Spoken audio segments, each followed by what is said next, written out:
በዚህ ሰዓት ጠቅላይ ሚኒስትር አብይ አህመድ አስቸኳይ የተባለና ጥብቅ እንግዲህ አዲስ አበባ በጣም ሰላም ውድ የዩቲዩብ ተመልካቾቼ ዛሬም ደግሞ በዩቲዩብ ቪዲዮ ወደ እናንተ ተመልሼ መጥቻለሁ።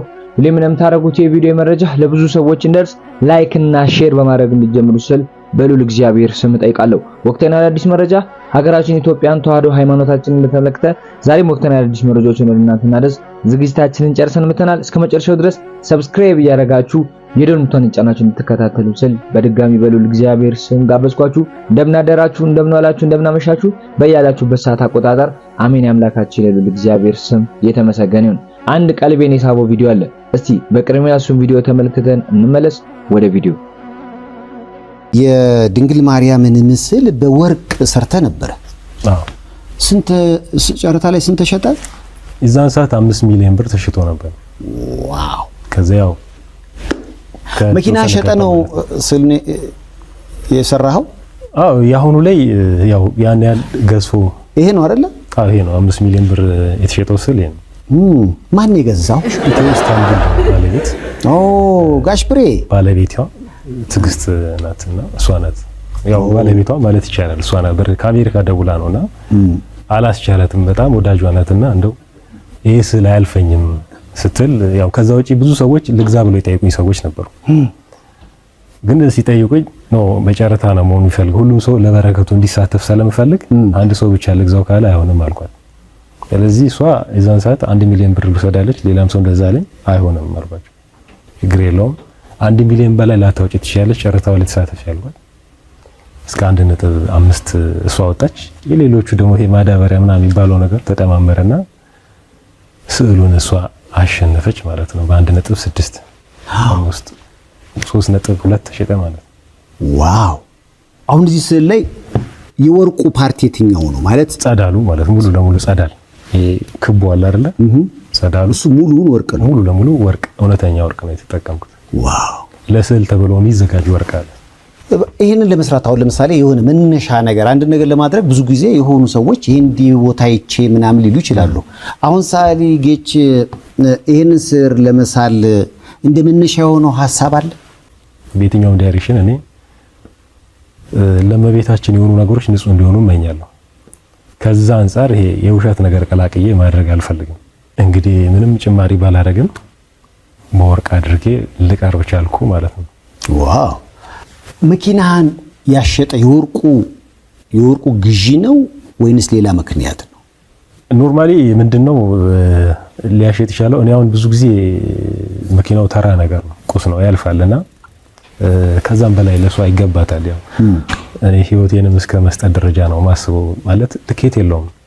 ለምሳሌ እሱ መስራት ሳስብ እኔ ሁሌም እላለሁ ስሜቴ መንግስተ ሰማያት መግባቱ አይደለም የሚናፍቀኝ፣ የእግዚአብሔር ጥሩ መሳሪያ ሆኖ ለሱ መገልገያ ሆኖ ከሀጣኑ ጋር ሆኖ እንኳን ማለፍ ጽድቅ ነው ብዬ ቆጥረዋለሁ። ስለዚህ ወደዚህ ይምጣ አይደል ነው? አዎ እስኪ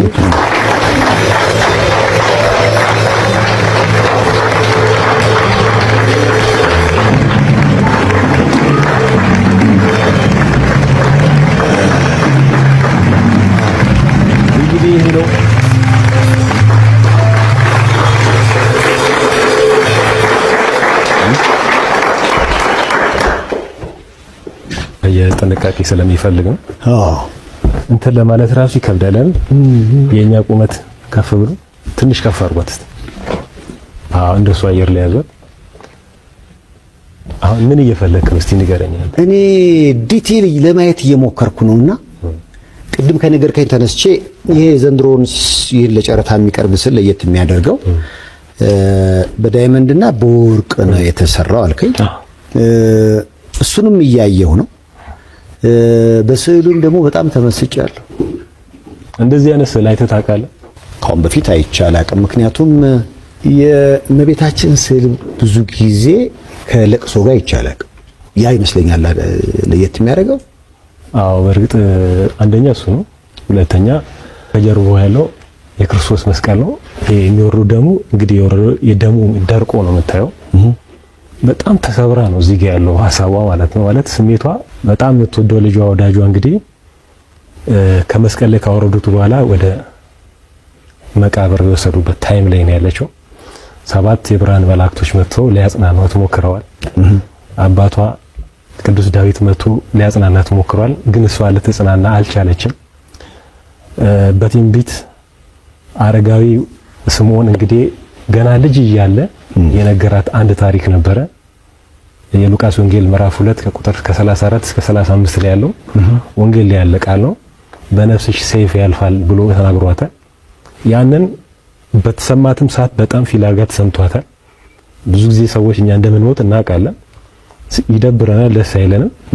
እሷ ደግሞ እያንዳንዱ መከራው ላይ እያየችው አብረው ነው ሄደችው።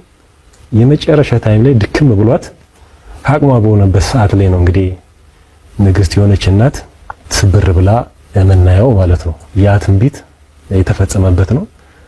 5 ዳይመንዶች አሉ። ዳይመንዶቹ በጣም ዲቴል ላይ ታዩ ይችላሉ፣ ምክንያቱም ትንሽ እኔ እቻቸዋለሁ።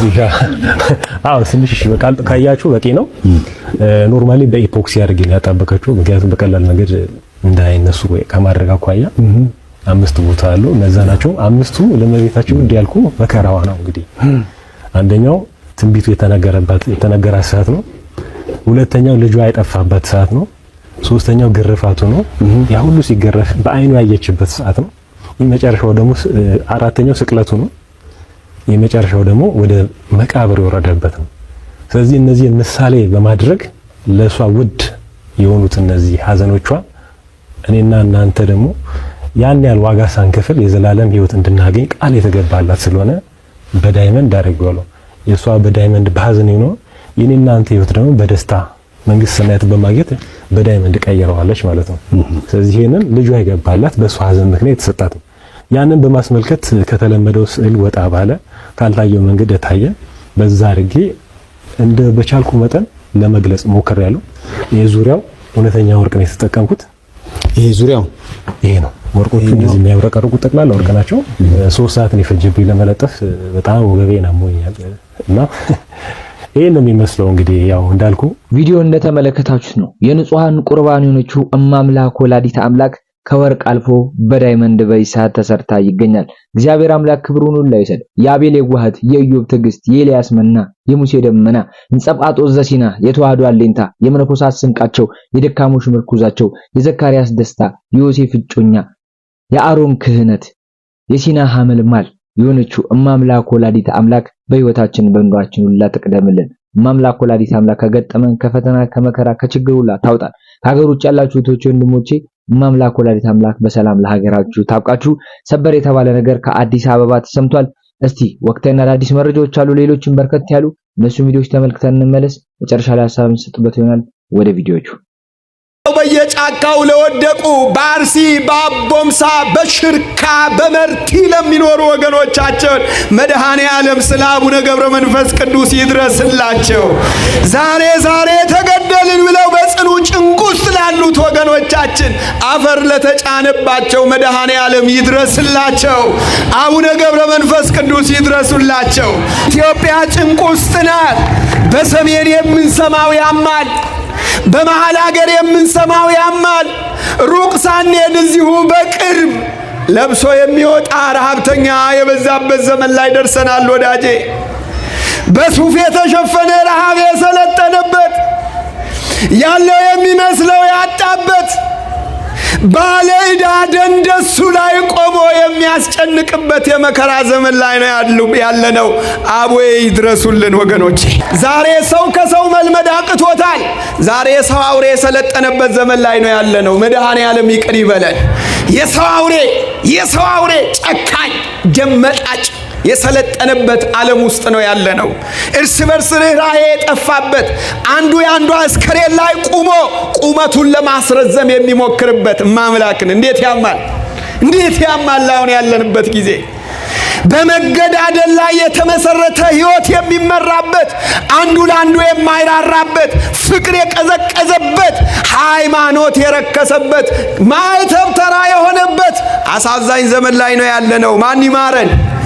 እግዚአብሔር ይማረን ወገኔ። እግዚአብሔር የሰው አውሬ፣ የእናት አውሬ፣ የእህት አውሬ፣ የወንድም አውሬ፣ የወዳጅ አውሬ የሰለጠነበት ዘመን ላይ ነው ያለነው። እውነት ሐሰት፣ እውነት አውሬ በዝቷል። ብታምኑም ባታምኑም፣ ደስ ባይላችሁም ቢላችሁም አውሬነት የሰለጠነበት ልብስ ለብሶ አውሬ የሆነ ጸጉሩን እያበጠረ ቅባት እየተቀባ አውሬ የሆነ ስንት ሰው አለ መሰላችሁ? መጽሐፍ እያነበበ አውሬ የሆነ አገልጋይ ሆኖ አውሬ የሆነ እግዚአብሔር ይማረን። ስለ ገብረ መንፈስ ቅዱስ ብለ እባክህ ማረን።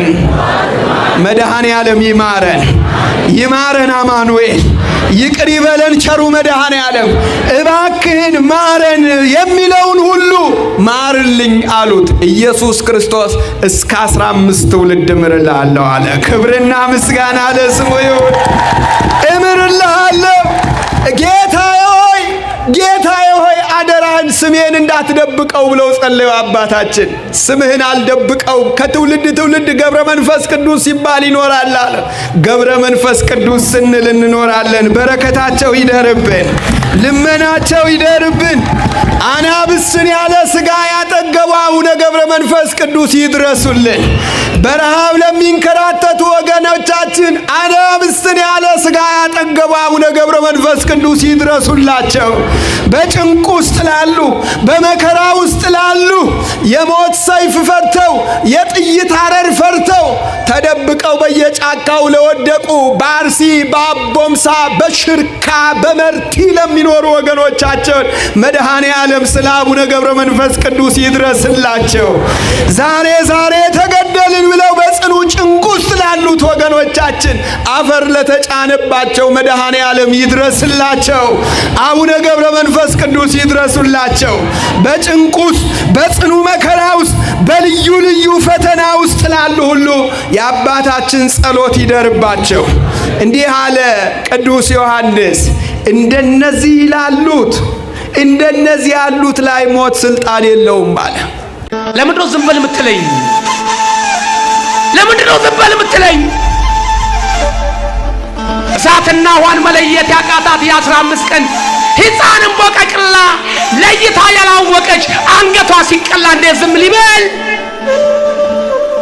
እንዴት ዝም ሊበል? እናት አርግዛ ሆዷ እየተቀደደ አረደል ዝም ልበል?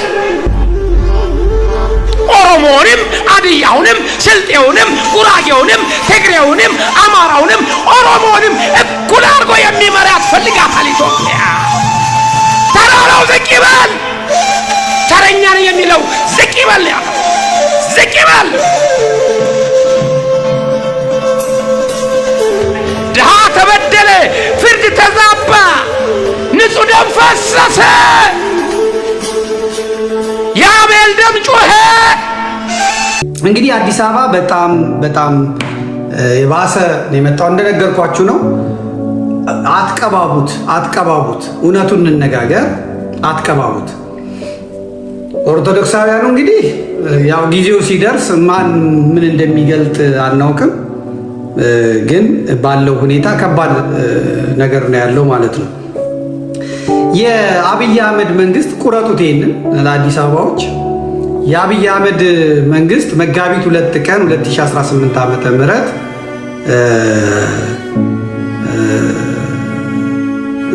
አብይ አህመድ ሹመት ሰጥቷል ለሶስት ሰዎች ማለት ነው። የአዲስ አበባ ፖሊስ ኮሚሽንን በኮሚሽነርነት በምክትል ኮሚሽነርነት እንዲመሩ 3 ሰዎችን ነው የመረጠው። እንዳልኳችሁ ብልጽግና ላዩ በፕሮቴስታንትና በእስላሞች የተሞላ ነው። እነ አገኘው ተሻገር እንትና ሃይማኖት የላቸውም። እነዚህ ጥምቀት ላይ የሄዱ እዛ ካባ ለብሶ ጎንደርን ከማደንዘዝ ውጪ ምንም ሃይማኖት የላቸውም። እነ ተመስገን ጥሩነህ ምናምን እሱን አታስቡት። ነገር ግን እነሱ በጣም በጥብቅ እየሰሩ በጥብቅ ሚኒስቴር መስሪያ ቤቶች በአጠቃላይ ሚኒስቴር መስሪያ ቤቶቹ ዘካ እያወጡ ነው። እንደገና እየመገቡ ይመገቡ። እኔ በጣም ምስኪኖች ናቸው ብዙዎቻቸው ላያገኙ ይችላሉ። እና መንግስት በጀት መድቦ ማብላቱን ኢትዮጵያዊ ባህል ነው። እኔ አልጠላው። ምክንያቱም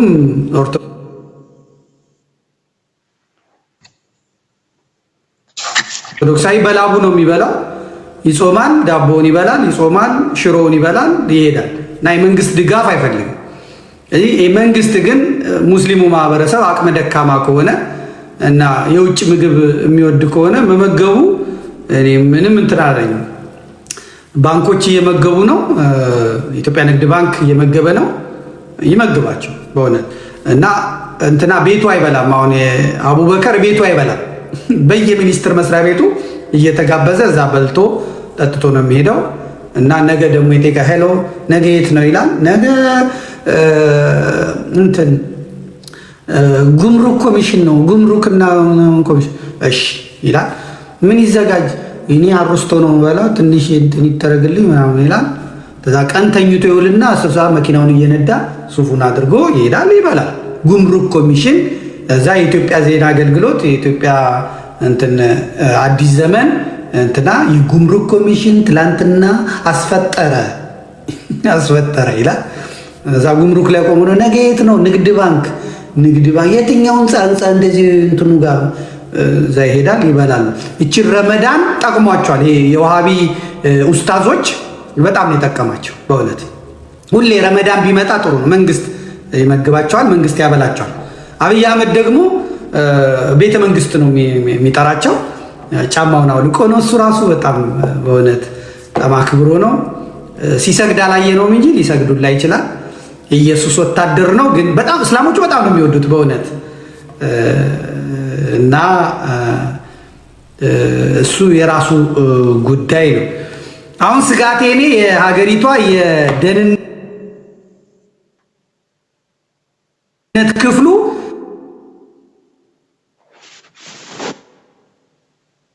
በስልጤ እስላም ነው የተያዘው። ያውም ጸረ አማራ ጸረ ኢትዮጵያ የሆነ ማለት ነው። በአምባሳደር ሬድዋን ሁሴን የተያዘው እስልምናው ይሄ የሀገሪቷ የደህንነት ክፍሉ ማለት ነው። እና ቱርክ እንዲመረጥ እሱ እንዲመረጥ በነገረችው መሰረት አብይ አህመድ ቃል በገባለት መሰረት መርጦታል። እሱ ሲመረጥ ደግሞ ራሱ በሰጠው ኢንተርቪው ላይ አምባሳደር ሬድዋን ሁሴን በሰጠው ኢንተርቪው ላይ ስልጤ ማለት የግራኝ አህመድ ወታደሮች ዘር ነን ብሎ የተናገረው እና ስልጤ የግራኝ አህመድ ወታደር ዘር ነው፣ ደማችን ከዛ ነው የሚመጣው፣ አረቦችም ነን ነው የሚሉት። ስለዚህ አረባዊቷን ደግሞ ማንትሻዋ ቀና የሚባለው ሰው እነሱ ናቸው ቱርክ ሄደው ይሄ ሰው የኢትዮጵያ የደህንነት ክፍሉን የያዝልን ባሉት መሰረት የስልጤው እስላም ይዞታል ማለት ነው። ስለዚህ ይሄ የደህንነት ክፍሉ በኢትዮጵያ ውስጥ ለሚደረገው ጥፋት፣ አሩሲ ውስጥ ለሚታረደው እርድ፣ በአማራ ክልል ለሚደረገው፣ በትግራይ ለሚደረገው፣ በኦሮሚያ ለሚደረገው በሙሉ ይሄ ክፍል ዋና ስራው ነው ማለት ነው። ዋና ስራው ነው። ለምሳሌ አሩሲ ወታደሮቹን እንዲወጡ ያደርጓቸዋል። ወታደሮቹ ልክ እንዲወጡ አራጆቹ እንዲገቡ ያደርጓቸውና ያርዷቸዋል። ከዛ በኋላ ያጫውቱታል። አዲስ አጀንዳ ይመጣሉ። ነፃነት ሞተ ይባላል። ነፃነት ፈነዳርቶ ይሞታል። ከዛ ገሌ ሞተ ይባላል። ከዛ ሰዎች ሺዎች እየታረዱ አንድ ይገላሉ እየጠበቁ። በዚህ ሰዓት ጠቅላይ ሚኒስትር አብይ አህመድ አስቸኳይ የተባለና ጥብቅ ማሳሰቢያ ለህዝቡ አስተላልፈዋል። በመካከለኛው ምስራቅ እየተከሰተ ያለው ቀውስ በዓለም አቀፍ የነዳጅ አቅርቦት ላይ ተጽዕኖ ማሳደሩ ተከትሎ የኢትዮጵያ መንግስት በሀገር ውስጥ ያለውን የነዳጅ አጠቃቀም በተመለከተ አዲስ መመሪያና ማሳሰቢያ ሰጥቷል። ጠቅላይ ሚኒስትር አብይ አህመድ ባስተላለፉት በዚህ መልእክት ታዲያ ወቅታዊ ቀውስ ነዳጅ ገዝተው በሚጠቀሙ ሀገራት ላይ የአቅርቦት እጥረት መፈጠሩን ገልጸዋል። በመሆኑም ችግሩ ተፈቶ ወደ መደበኛው የነዳጅ አቅርቦት ስርዓት እስኪመለስ ድረስም ህብረተሰቡና የሚመለከታቸው አካላት ልዩ ጥንቃቄ እንዲያደርጉና እንዲሁም ደግሞ ነዳጅን በቁጠባና ለመሰረታዊ ነገሮች ብቻ ቅድሚያ በመስጠት መጠቀም እንደሚኖርባቸው ጠቅላይ ሚኒስትሩ ገልጸዋል። ደም ፈሶ አይቀርም ወገኖች፣ ሰው አይጎዳባችሁ። ጊዜው አገዘን፣ ወቅቱ ረዳኝ፣ ሰዓቱ የኔ ነው ብላችሁ በሰው ህይወት ላይ የምትጫወቱ የምታለቅሱበት ጊዜ ቅርብ ነው። የት ልግባ የት ልሸሸግ የምትሉበት ጊዜ ቅርብ ነው። ሩቅ እንዳይመስላችሁ፣ ሩቅ እንዳይመስል። ምን ነው ባልወለድኩ፣ ምን ነው ጡት ባላጠባው የሚባልበት ዘመን ይመጣል። ንጹህ ደም አፍስሶ ዋጋ ሳይቀበሉ መቅረት የለም ማለት እኮ ነው። እናቶቻችን፣ አባቶቻችን፣ ወንድሞቻችን በቀልድም ይሁን በእውነት የምንወረውራት ነገር ዋጋ ታስከፍላለች። እንዲህ መሬት የምትቀር እንዳትመስላችሁ፣ ተኖ በህዋ ላይ የሚቀር ንግግር ያለ እንዳይመስላችሁ። በእያንዳንዱ ንግግራችን ላይ ዋጋ ይሰፈርበታል። ምን ነው ባልተናገርኩ፣ ምን ነው ይህን ባልሰራሁ የምንልበት ዘመን ይመጣል። ተራሮችን ውደቁብን፣ ኮረብታዎችን እንደው ተከፍታችሁ ዋጡን የሚሉበት ዘመን ይመጣል አለ። እውነት ነው። በ70 ዓመተ ምህረት እንዲሁ ይገርማል። እስከዛ ድረስ ይህ ህዝብ በንስሐ ስላልተለወጠ ሮማዊው ጥጦስ 80,000 ወታደር ይዞ መጥቶ ኢየሩሳሌምን ከቦ በረሃብ ጨርሷቸዋል። መጀመሪያ በረሃብ እንዲያልቁ አደረገ። እስከ 11,000 ህዝብ በረሃብ አልቋል። እንዲያውም ከመከራው ከረሃቡ የተነሳ እናት ልጇን አርዳ በልታለች። በ70 ዓመተ ምህረት ምን ነው ባልወለድኩ የሚያስብለው ይሄ ነው። ወልዶ ልጅን ማረድ ከሆነ አለመውለድ ይሻላል። ያልወለዱ የተሻሉ ናቸው። ይሄ ብቻ አይደለም። እንደዛ በራብ ከዛሉ በኋላ ከደከመ በኋላ ገባ እንዳል ለመታቸው። እንግዲህ ዮሴፍ ወልደ ኮሪዮን እንደጻፈው በረሃብም በሰይፍም የሞቱት 1,100,000 እስራኤላዊ ነው። እና ደም ፈሶ አይቀርም ወገኖች። ሰው አይጎዳባችሁ። ጊዜው አገዘኝ፣ ወቅቱ ረዳኝ፣ ሰዓቱ የኔ ነው ብላችሁ በሰው ህይወት ላይ የምትጫወቱ የምታለቅሱበት ጊዜ ቅርብ ነው። የት ልግባ የት ልሸሸግ የምትሉበት ጊዜ ቅርብ ነው። ቅርብ ነው። ሩቅ እንዳይመስላችሁ፣ ሩቅ እንዳይመስለን። እንረጋጋ፣ እንጸልይ፣ እናስተው። ዛሬም ንጹሐንን አሳልፎ መስጠት እንደ አይሁድ ክርስቶስ እንደ መስቀል ይቆጠራል። እንዲህ አላቸው። አንዳንድ ጊዜ በውጭ የሚኖሩ ሰዎች የሚገርመኝ ሂደት አላቸው። ኢትዮጵያን የሆነ ነገር ያደርጋሉ፣ ይሟገታሉ። መጨረሻ ሲሞቱ ለምን ቅበሩን ይላሉ። ማን ባስጠበቀው አገር ነው ማን መጥቶ የሚቀበረው? አገር ዝመት ብትባል እኮ እኛንን ምን ዘምተው? አሜሪካዊው አይዘምትም፣ ጃፓናዊ አይዘምትም፣ ጀርመናዊ አይዘምትም። እኔና እናንተ ነን ምን ዘምተው? እሺ እኛ ዘምተን ባከበርናት ሀገር ለምን ታዲያ ሌላ ነገር ይፈልጋሉ? ጀግነታቸውን ቀይረዋል፣ ፓስፖርት ወስደዋል። የእኛን ችግር ላለመካፈል መርካቶ ቢወደድና ቢረክስ እኔና እናንተ ነን የምንጎዳው ሄደዋል። እነሱ በኒውዮርክና በዋሽንግተን ወይም በለንደንና በአምስተርዳም ገበያ ነው የሚመሩት። ሰው ይተውልና ኢትዮጵያን በቃ ይተዋል። በቃ ለኛ እዚሁ ለቀረ ነውና ብትወረር ለምን ዘምተው ብትጎዳ ለምናዋጣው ለኛ መተው ነው ያለባቸው። እንደሱ ቢተውልን ኑሮ ከነሱ ጋር አልነጋገርም። እውነት ነው አያገባችሁ ምንል ነበር። ግን ይመጣሉ፣ ይገባሉ። ለምንድን ነው ዋሽንግተን ዲሲ ቤት ተከራይተው ኢትዮጵያ የሚያድሩት? እዛው ለምን የተከራዩበት ቤት ለምን እዛው አያድሩም? ለምንድን ነው ፌርፋክስ እየሰሩ መርካቶ የሚመለከታቸው? ለምን እዛው ፌርፋክስ አይኖሩ? በቃ ለኛ ለኔ ለናቴ ላክስቴ ላጎቴ ነው ጉዳዩ ካሉ እኮ መተው ነው ያለባቸው። እኛ ግን ይመለከተናል። እቺ ሀገር ብትፈርስ መጀመሪያ ምን ጎዳውኛል? ሀገር ምን እናጣውኛል? እዚህ ሀገር መንግስት ባይኖር መንግስት የሌላቸው ሀገሮች የሆኑትን ምን ሆነው እኛ ነን። መንግስትን ማፍረስ በጣም ቀላል ነው። በነገራችን መንግስት መገንባት በጣም ከባድ ነው። መንግስት ይሄ የምናየው ጠቅላይ ሚኒስትሩ ምክትል ጠቅላይ አይደለም። መንግስታዊ ሂሳቤና መንግስታዊ ስርዓት ማለት ነው። እሱ በጣም ከባድ ነው። የኢትዮጵያ መንግስት እኮ እንደ መዋቅር የማይደርስባቸው እኮ ጎጦች አሉ ሀገር ውስጥ እንደ መዋቅር ቀበሌ የማይኖራቸው ምንም። ግን ሰዎች መንግስት አለን ብለው ግን ያስባሉ።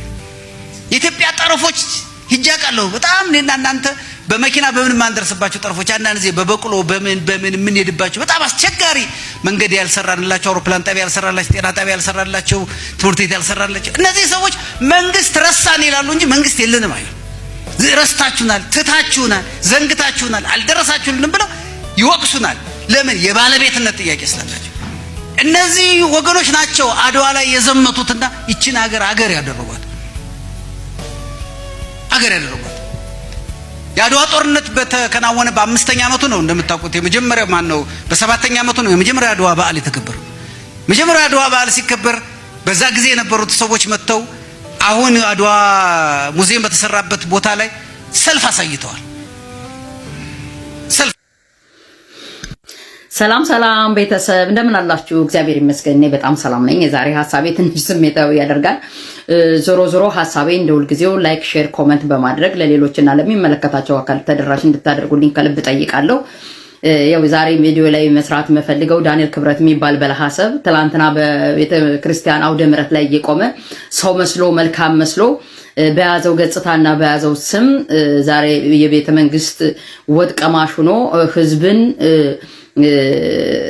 እንዴት አድርጎ እንደጨፈጨፈ አይተናል። በዚህ 7 ዓመት ውስጥ አገር ላይ የኢትዮጵያ ሀገር ላይ የተደረገው ጄኖሳይድ በሚሊየን የሚቆጠር የተጨፈጨፈው ያለቀው ወጣት የወደመው ትምህርት ቤት የወደመው ቤተክርስቲያን የወደመው ሆስፒታል ገበያ ላይ የሚጨፈጨፉት ወገኖቻችን ለስልጣናችን ክብር ሲባል በየከተማዎቹ ቦምብና ድሮን ጣል ብናረግ ጸጥ እናስብላለን የሚል ስትራቴጂ ነድፎ ህዝባችንን የጨፈጨፈ ትላንትና ሰው መስሎ በቤተክርስቲያን ላይ የቆመ ዛሬ ግን በለሐሰብነቱ የተጋለጠበት ዳንኤል ክብረት የሚባል ዳቢሎስ ህዝብ ላይ ሀገር ላይ ያለውን ህዝብ ከጨረሰ በኋላ ዛሬ ደግሞ ትላንትና ድርሻውን እየቀሙ የመናገር ነፃነቱን እያፈኑ እንዳይኖር እንዳይተዳደር የተደረገውን ዲያስፖራ አይደለም እነሱ አስከሬናቸው እንኳን መግባት የለባቸውም እያለ በህዝብ ላይ አሁንም ጄኖሳይድ ያውጃል። ይሄ ሰውዬ በሚናገረው ንግግር በመድረኩ ላይ ቪዲዮውን ስለቆረጥኩት እንጂ ስለ አድዋ በሰፊው ያወራል። ነገር ግን ይሄ ሀገር ሻጭ ባንዳ ነው።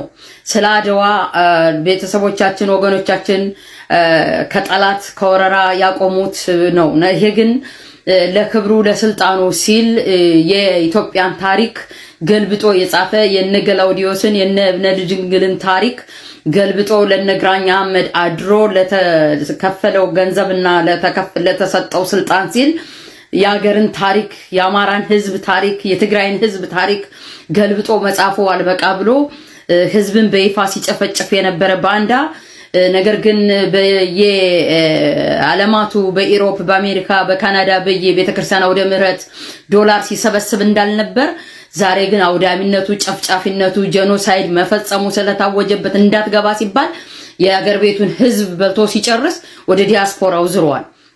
ለአንተ ሀገር ቆጥሮ ማን የሰጠህ እንዳትገቡ ብለህ ምትል እንኳን እኛ የአባቶቻችን ልጆች አነና አንተ ማለት ወፍ ዘራሽ እናትና አባትህን ቆጥረህ ማትናገር። ለነገሩ እንደዚህ አይነቱ ነው የተበላሸ ትውልድ ይዞ ይመጣና የሀገርንም የሚያበላሽ። የዚህ ወፍ ዘራሽ የሆነ ሰው ራሱ ምንጩን ስለማያቅ ለህዝብ ለክብር የለውም፣ ለዜጋ ክብር የለውም። ለዛ ነው ዲያስፖራው በሰው ሀገር ላይ እየኖረ ስለ ሀገሩ ያገባውም ይላል። ለምን ተሰደደ? የተሰደደበት ሀገር እኮ ሀገሩ አይደለም። በመልካምነታቸው የተሰደድንባቸው ሰዎች የስራ እድል ፈጠሩልን፣ ሰላምን ሰጡን እንጂ ሀገሩ እኮ የነሱ ነው። እኛም ምንጮኸው ስለ ሀገራችን ነው። በእርግጥ እውነትህን ነው። በሌለን ሀብት ንብረት አንተ ዘርፈህ በምትንቦጫረቅበት ህንፃን የለ መሬትን ዘርፈህ ብለህ ተቀመጥከው ነው እንዲጠበቅ የምንከላከለው። ያንተን ህንፃ ነው ስንጠብቅ የምናድረው። ተው የምንለው ያንተ ህንፃ ያንተ ክብር እንዲከበር ነው። አየህ አገር ሰላም ቢሆን ኖሮ ሰላምን አትወዱም እንጂ ቅድሚያ ተጠቃሚ የምትሆነው አንተ ነህ፣ እኛ አይደለንም። እኛማ ተሰደድነ ጥለነው ሄድነ። ግን እኛ አይደለንም አስከሬናቸው እንዳይገባ እያልክ የምትከላከል ሰው ነህ። አዎ ልምድ አለ። አስከሬን የምታስር ነህ። የነን ሐውሰና ይሄን አስከሬን አስረሃል እስከ ዛሬ ድረስ ደፋር ነህ። በጣም የምትገርም ሰው ነህ። ዛሬም ቢሆን ደግሞ አላፈርክም፣ አታፍርም፣ ማፈሪያ ነህ። ነገር ግን ሀገርን ቆጥሮ ላንተ የሰጠህ የለም። ካንተ በላይ ባንድ አለ። ካንተ በላይ ሀገርን ይሸጣል። ካንተ በላይ ዳር ድንበርን ያስደፈረ ሰው አለ። በቤተ መንግስት ላይ ቁጭም ለቤተ ክርስቲያንን ያስጨፈጨፈ ሰው አለ። ሰው ትምህርት ቤት እንዳይማር፣ ሆስፒታል ዶ እንዳይታከም፣ ጤና ጣቢያ ሄዶ እንዳይታከም፣ ወጣትነት እንዳይማሩ፣ ህፃኖች ወደ ትምህርት ቤት እንዳይሄዱ፣ ገበያ ላይ ቦምብ እንዲጣል የምታዘው አንተ አይደለ? በሚሊየን ህዝብን በልተህ ጨርሰህ ዛሬ ደግሞ ለነፃነቱ ሲል ለተሰደደው ህዝብ ክብር አጦ ሚበላው አጦ ድርሻውን በልታችሁበት የተሰደደውን ህዝብ ተመልሰህ አትገባም እያልክ ደግሞ ትፈክራለህ። አገር ቆጥሮ ላንተ ማን ነው የሰጠህ? ማን ነው ላንተ አገር ቆጥሮ የሰጠህ? ሀገራችን እኮ ነው። እንገባለን። ምንድነው የምታመጣው? እንገባለን። አንተም ኖርህበታል። እንኳን እኛ እናትና አባቶቻችን አስከብረውት የኖሩትን የነነ ለድንግልን የናጼ ገላውዲዮስን ታሪክ ገልብጠህ የምትጽፍ ባንዳ ኮና አድሃሪ ኮና አንተ ትላንትና ለክብር ያበቃህን ቤተክርስቲያን አባቶችን የምታሳርድ ምእመናንን የምታሳርድ ንጹሃንን እየበላህ የምትኖር አንተ በለሐሰብ ማንነት ሲጋለጥብህ እነሱ ስለ ሀገራቸው አያገባቸውም ተሰደው ይደዋል ትላለህ። ለምን ተሰደዱ? ለምንድነው የተሰደድነው? የተሰደድነው እኮ እንደነ ዮሐንስ በኋላው እንደነ ክርስቲያን ታደለ ሐሳባችንን ብንገልጽ መቀመቅ እንደምትከቱን ስለምናቅ ነው። ድርሻችንን ስለበላችሁብን እኮ ነው። ምን በላው ስላጣን እኮ ነው። ሰርተን መተዳደር ስላቃተን እኮ ነው። ድርሻችን ሽጣችሁብን እኮ ነው። ድርሻችን በልታችሁብን እኮ ነው። እንዳንናገር የመናገር ነፃነታችን አፈናችሁብን እኮ ነው። ዛሬ ወጥቶ የሚታገል ወጣት የምትጨፈጭፉት ወጣት እኮ ነፃነት መብቱን ተጋፍታችሁት በነፃነትና በእኩልነት ሐሳቡን እንዳይገልጽ መብቱን አፈናችሁት እኮ ነው ዛሬ ለዚህ ድረስ የደረሰው። አንተ ነህ እንደ ስለ ሀገርና ስለ ሀገር አንድነት የምትናገረው? አንተ ነህ ስለ አድዋ የምትናገረው? አፋለህ እንዴ? የብፁዕ አባታችን የአቡነ ኤርሚያስ ቡራኪያቸው ይድረሰን። በእውነት ያማል። ስለዚህ አማናዊ ስለሆነችው ቅድስት ቤተክርስቲያን የሚገደሉ ኦርቶዶክሳውያን ባለማዕተቦች ቁጥራቸው ከቀን ወደ ቀን እየጨመረ መሆኑን እየተመለከትን እንገኛለን። ልባቸው ስብር ብሎ እንግዲህ ለኦርቶዶክሳውያን ባለማዕተቦች ጥብቅ የተባለ መልእክት አስተላልፈዋል ማለት ነው። እግዚአብሔር አምላክ ለሀገራችን ለኢትዮጵያም ለተዋሕዶ ሃይማኖታችን ደግሞም ጊዜ ያምጣልን። በቀጣይ ወቅታዊና አዲስ መረጃዎች እስከነገናኝ ድረስ ሰላም ቆዩ። ሰብስክራይብ እያደረጋችሁ የደወል መጫናችሁን አትርሱ። ቤተሰቦቻችን ኮሜንት አስተያየታችሁን ኮሜንት ሴክሽን ላይ አስቀምጡልን። ነገ በሌላ ወቅታዊ መረጃ እንመለሳለን። ሰላም ቆዩ።